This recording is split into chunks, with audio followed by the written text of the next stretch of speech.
Hello नमस्कार, मी प्रतिभा तुम्हा सर्वांचं स्वागत करते आपल्या चॅनलवर। तर आजचा दिवस तुम्हाला खूप छान सुंदर जाऊन तुमच्या मनातील सर्व इच्छा पूर्ण होत। तर आता संध्याकाळची वेळ आहे आणि संध्याकाळचं मी आज जेवण काय बनवणार आहे ते तुमच्यासोबत शेअर करेन।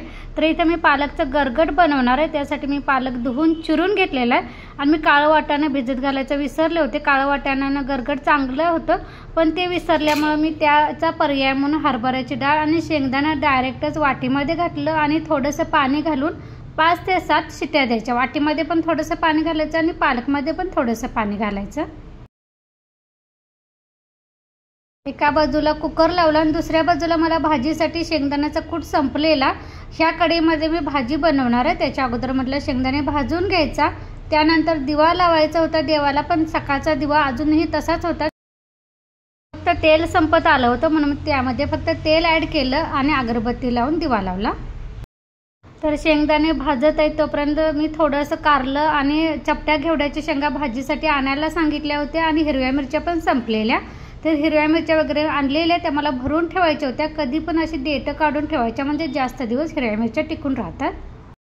तर इथं आपल्या कुकरच्या शिट्या पण होत आहेत आणि शेंगदाणे पण भाजून झालेले आहेत। ते मी आता तुपामध्ये गार करायला काढते। थोडंसं मी साल निघते तोपर्यंत तेवढंच निघवते, सगळं कधी साल शेंगदाण्याचं काढत नाही, फक्त कचरा वगैरे असेल तर मी काढून टाकते। तर इथं माझं बॉटलमधलं तेल संपलेलं आहे, त्यामुळे डब्यातलं तेल पहिल्यांदा पातेल्यात काढून घेतलं होतं, ते आता बॉटलमध्ये भरून घेतलं आणि थोडंसं तेल त्या पातेल्यामध्ये ठेवलेलं आहे, म्हणजे चपाती करणार आहे तसंच की उलातनं पण आपल्याला पातेल्यात घालून तेल चपातीला लावायला येते म्हणून थोडंसं ठेवलेलं आहे। तर इथं आता आपण भाजी पहिल्यांदा फोडणीला टाकून घेऊया। आमच्या कोल्हापूरच्या चटणीमध्ये सगळं ओला मसाला गरम मसाला सगळं घातलेलं असते, त्यामुळे जास्त मसाला रोजच्या भाजीमध्ये घालायची काही शक्यता नसते। पण मी फक्त कधीतरी धना जिरा पावडर टाकते किंवा आता गोडा मसाल्यानं पण भाजी चवीला चांगली लागते, म्हणून आता जास्त करून गोडा मसालाच वापरते। भाजी फोडणीला टाकली आणि भाजी शिजतोपर्यंत चपातीचं पीठ मळून घेतलं। आमच्यासाठी वेगळं पीठ मळून घेते आणि चार्लीसाठी थोडंसं 2 दिवसाचं एकदमच पीठ मळून ठेवते। त्याला कधी राशनचं गहू मिळतं त्याचं मी पीठ तयार केलेलं आहे, ते त्याच्यासाठी असं 2 भांड्यामध्ये पीठ मळून ठेवले, म्हणजे बाकीचं जेवण आवरतोपर्यंत पीठ पण 10-15 मिनिट आपलं भिजून जातं। त्यानंतर म्हटलं शेंगदाण्याचा कूट पण करून घेऊया।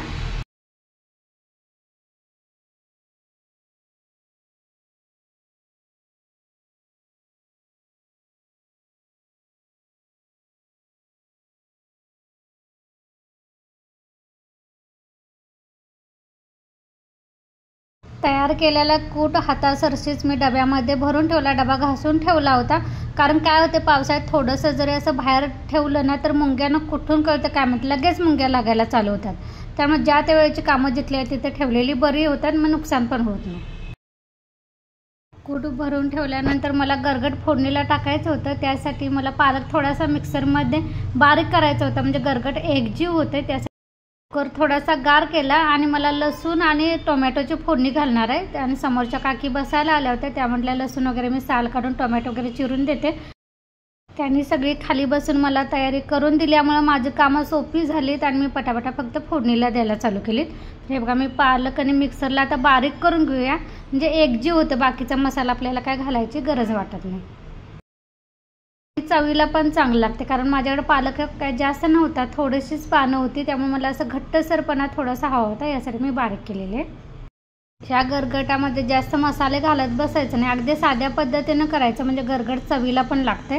पालकचं करा किंवा तुम्ही चाकवतची भाजी जी मिळते ते चाकवताचं गरगट करू शकता, किंवा तुम्ही आळू वडी करतात ना, आळूच्या पानांचे देठासहित पानं घ्यायची आणि त्याची पण गरगट होतं, परत घोळीचं पण गरगट छान होतं। असं 4 भाज्यांचं गरगट तुम्ही करू शकता। तर इथं मी तेल टाकलं, तेल चांगलं तापल्यावर मोहरी जिरा टाकलं, हिंग थोडंसं टाकलं, लसूण साल काढून ठेचून घेतलं होतं, त्यासोबतच मी 2 हिरव्या मिरच्या पण बारीक चिरून घेतलेल्या आहेत, त्या पण टाकायच्या फोडणीत। लसणाचा चांगला खमंग सुगंध सुटायला पाहिजे तोपर्यंत तेलामध्ये भाजून घ्यायचं। त्यानंतर टोमॅटो टाकायचा। कांदा ऑप्शनल आहे, कांदा टाकला तरी चालते, पण आज मी फक्त लसणाच्या आणि टोमॅटोचीच गरगटला फोडणी दिलेली आहे। टोमॅटो चांगला तेलावर कधी असं विरघळू द्यायचा, म्हणजे अगदी तेलात कधी असं शिजला पाहिजे इथंपर्यंत टोमॅटो भाजून घ्यायचा। त्यानंतर थोडीशी हळद टाकायची, लाल तिखट, मीठ तुमच्या चवीनुसार कमी जास्त करायचं. थोडंसं गरगट तिखटच चांगलं लागते. आणि तुम्हाला आंबट गोड जर आवडत असेल ना तर चिंचेचं पाणी आणि गूळ घातलं तरी चालते. आंबट गोड गरगट छान होतं. तिखट मीठ घातल्यानंतर जे मिक्सरला बारीक केलेला पालक होता तो घातला आणि शेंगदाणे हरभऱ्याची डाळ शिजवून घेतलेली तीही घातली. थोडीशी कोथिंबीर टाकायची. मस्तपैकी मोठ्या गॅसवर 10 ते 15 मिनिट कधी हे गरगट एकजीव होऊ द्यायचं, शिजू द्यायचं आणि गॅस बंद करायचा, म्हणजे आपलं गरगट तयार होतं.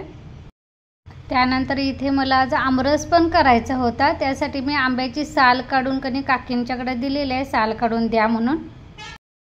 मी आमरसचा गर काढून मिक्सरला लावून जे करतात ना तशा पद्धतीनं आमरस करत नाही.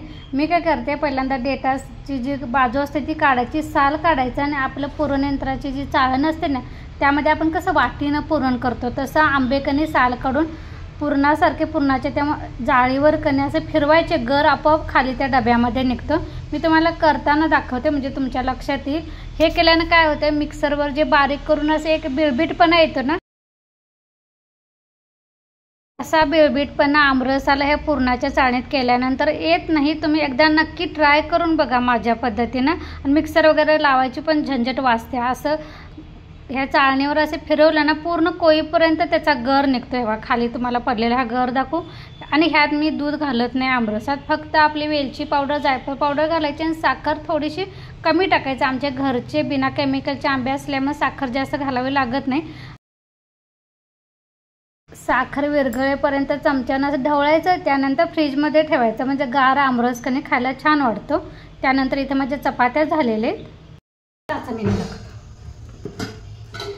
इथे ताटात चपाती ठेवलेली आहे. हे चपट्या घेवड्याची शेंग म्हणतात आमच्याकडं.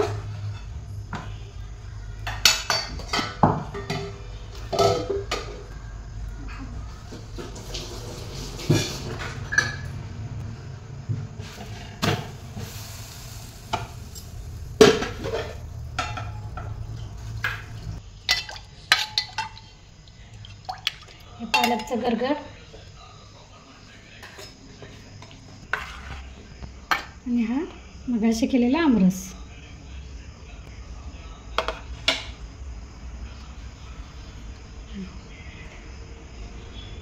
पसारा एवढा पडलेला, ही भांडी लावायची आहेत आणि जेवण केलेले भांडी वगैरे आवरायचे आहेत, ओटा पुसायचा.